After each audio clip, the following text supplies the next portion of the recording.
Nesse vídeo a gente vai falar sobre curva normal e intervalo de confiança. Estamos chegando no finalzinho da parte de estatística para o preparatório CFP. Fica conosco nesse vídeo. Chegou a hora de a gente conversar sobre inferência estatística.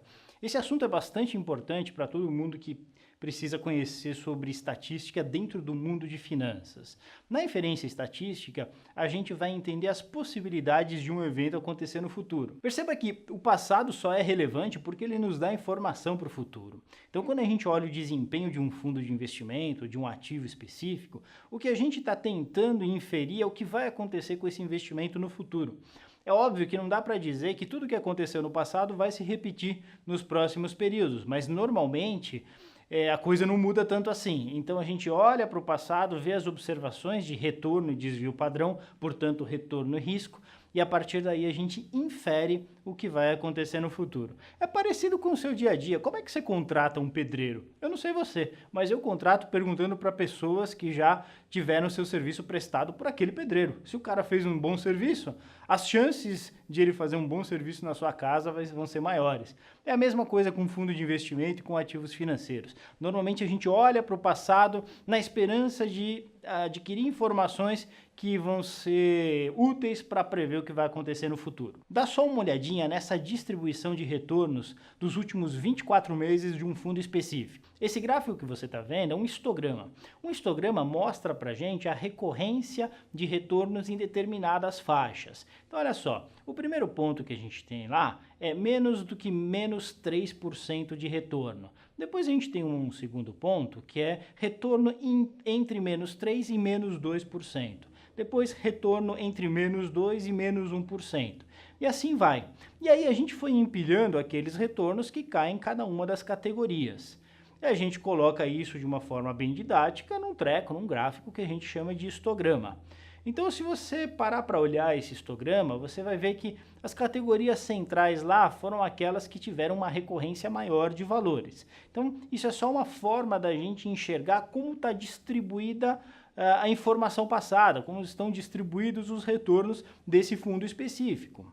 É muito comum no mundo das finanças a gente considerar que os retornos dos ativos financeiros, eles se distribuem de uma forma normal. De uma forma o quê? Deixa eu explicar para vocês. A gente tem uma chamada distribuição normal, que é uma distribuição muito comum, uma distribuição de probabilidade muito comum nos fenômenos naturais. Por exemplo, a altura de uma população, a gente sabe por estudos que essa altura ela tem uma distribuição normal, ou seja, existe uma média cravada, a média de altura da população, e aí a partir do momento que a gente vai se afastando dessa média, para menos e para mais, esse afastamento vai se dando de acordo com essa curva que vocês estão vendo, é a curva normal. Tem uma função matemática que calcula exatamente o valor dessa curva normal.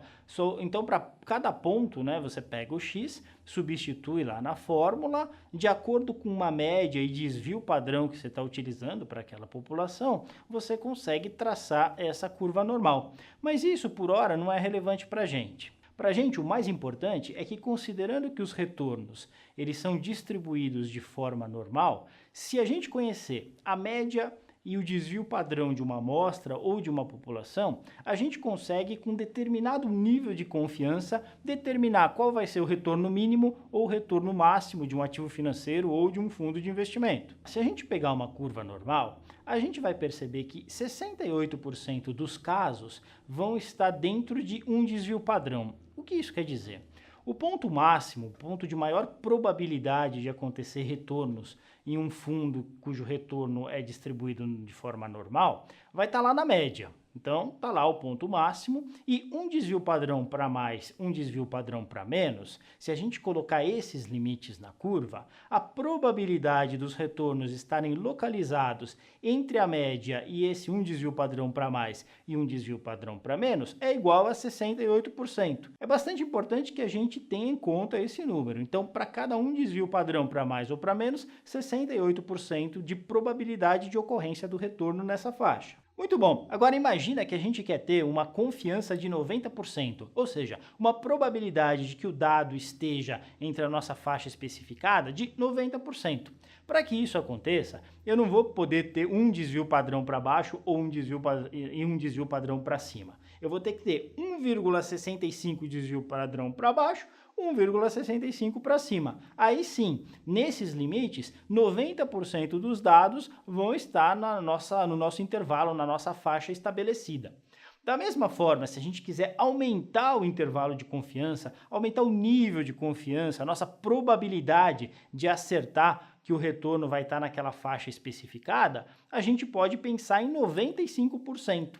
Mas para que a gente acerte com 95% de confiança, eu vou ter 1,96 desvio padrão para baixo, 1,96 desvio padrão para cima. Vocês estão entendendo o que está acontecendo? A gente sempre vai ter mais confiança em acertar o retorno esperado para um fundo de investimento se a gente colocar uma faixa mais ampla. Daqui a pouco eu estou lá falando que o fundo pode render no mês entre menos 30% e mais 30%. Isso é quase um intervalo de confiança de 100%, é ou não é? O que está acontecendo? Eu aumento a minha faixa, eu estou sendo menos preciso, mas eu tenho mais chances de acertar dentro daquele intervalo de confiança. Se a gente extremar isso ainda um pouquinho, para um intervalo de confiança de 99%, eu vou ter que considerar 2,58 desvios padrões para baixo, 2,58 desvios padrões para cima. Melhor forma da gente entender isso é fazer um exercício e você vai ver o que eu estou querendo dizer com esse treco. Vamos lá. Então, imagina o seguinte, imagina que um fundo de investimento teve um retorno médio de 1,5% ao mês e desvio padrão de 1% também ao mês. Admitindo-se que os retornos sigam uma distribuição normal e esses parâmetros sejam mantidos com 95% de confiança, quais serão os limites do retorno desse fundo? Então, olha só. Então, se a gente traçar lá a curva normal e pegar 95% de intervalo de confiança, a gente vai ter que ficar entre a média, menos 1,96 desvio padrão e mais 1,96 desvio padrão. Se a gente fizer isso, 95% dos retornos esperados desse fundo estarão dentro do nosso intervalo especificado. Então, o que a gente precisa fazer? A gente precisa calcular qual é o limite inferior e o limite superior de retorno esperado. Então, com 95% de confiança, qual será o retorno mínimo que o investidor receberá e qual será o retorno máximo que esse mesmo investidor vai receber? Então, o que a gente precisa fazer? Para calcular o retorno mínimo, a gente pega o valor da média, que foi dado lá de 1,5%, e subtrai 1,96 desvio padrão. Então, multiplica 1,96 pelo desvio padrão, que é 1%. Ao fazer essa conta, a gente vai chegar no valor de menos 0,46%. Menos 0,46% é o valor mínimo que esse fundo vai gerar de retorno num intervalo de confiança de 95%. Legal? Vamos fazer o cálculo agora do limite superior. É a mesma coisa, só que em vez de subtrair 1,96 desvio padrão, a gente vai somar esse 1,96 desvio padrão. Pega a média, mais 1,96 desvio padrão, a média é 1,5%, mais 1,96 vezes 1%, que é o desvio padrão, e a gente chega lá no resultado de 3,46%. Atenção, esse é o limite máximo, né? Então, o limite mínimo é 0,46 negativo, limite máximo 3,46, ou seja, com um intervalo de confiança, com uma confiança de 95%, o retorno desse fundo vai estar nessa faixa entre menos 0,46 e 3,46%.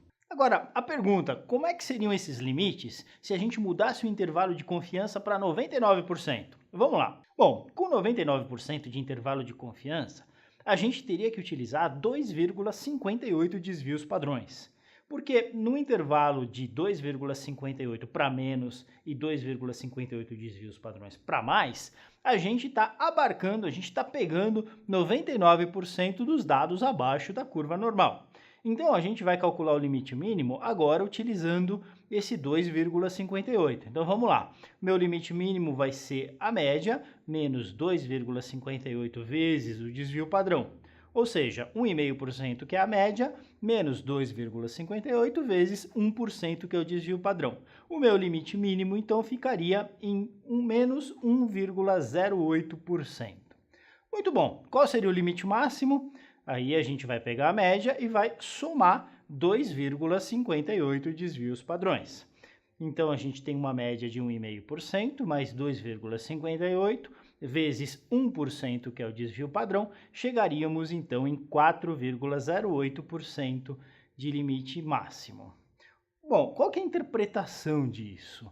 A gente pode dizer com 99% de confiança que o retorno desse fundo nos próximos períodos vai ficar entre menos 1,08% e 4,08% positivo. Vocês se lembram do resultado anterior? A gente dizia que o intervalo ficava entre menos 0,46 e 3,46. Só que a gente falava isso com 95% de confiança. A nossa confiança cresceu, não é? Foi lá para 99%. Contudo, a nossa faixa de valores aumentou. A gente tem mais confiança porque está colocando um intervalo mais longo, mais amplo, menos 1,08 até 4,08%. A nossa chance de acertar é maior na medida em que o nosso intervalo está mais longo. Legal, agora para finalizar esse exercício, vamos imaginar que o desvio padrão não fosse 1%, que ele fosse 2%. Então a gente vai utilizar intervalo de confiança de 99% e com desvio padrão agora da amostra de 2%. Vamos ver como é que ficam os nossos limites. Bom, então vamos lá. Como a gente está utilizando intervalo de confiança de 99%, nós vamos utilizar 2,58 desvios padrões para baixo e para cima. Então no limite mínimo, pegamos a média, menos 2,58 vezes o desvio padrão. Lembra que o desvio padrão agora mudou para 2%. Então, quando a gente fizer o cálculo do limite mínimo, a gente vai chegar em menos 3,66%. Fazendo a mesma coisa com o limite máximo agora, nós teremos o desvio padrão de 2% e chegaremos no limite máximo de 6,66%. Vocês notam o que aconteceu em relação ao exercício anterior? Olha só, antes a gente tinha um intervalo de confiança de 99%, mas o desvio padrão dos dados era 1%. Isso nos deu uma faixa de valores, né? Que o nosso retorno esperado estaria entre menos 1,08 e 4,08.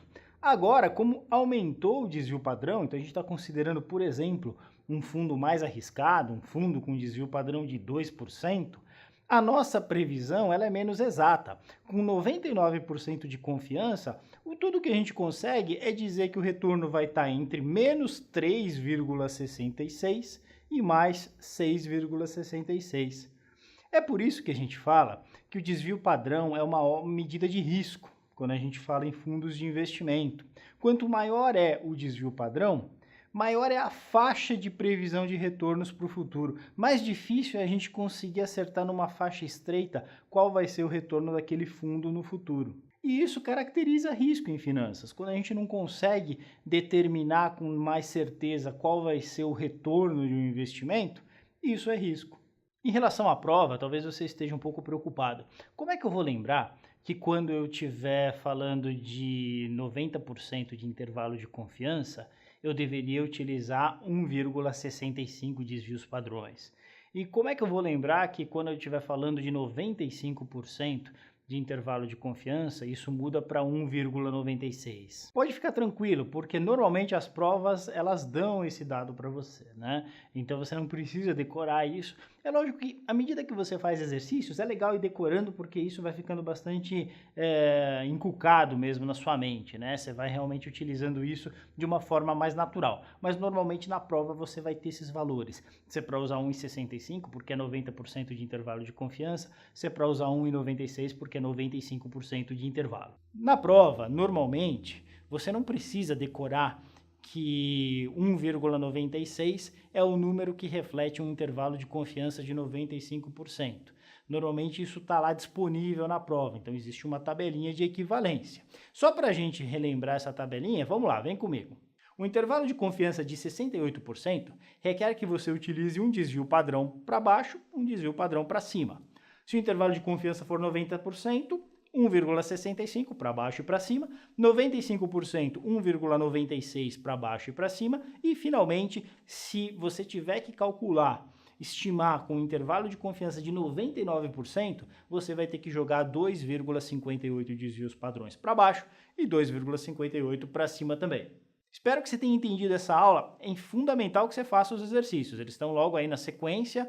Aproveita para praticar, treinar. Na prova do CFP está muito bem direcionado para que com esse conhecimento de curva normal, de inferência, estatística, você consiga resolver numa boa os exercícios. Então, manda bala e a gente se vê aí nos próximos módulos.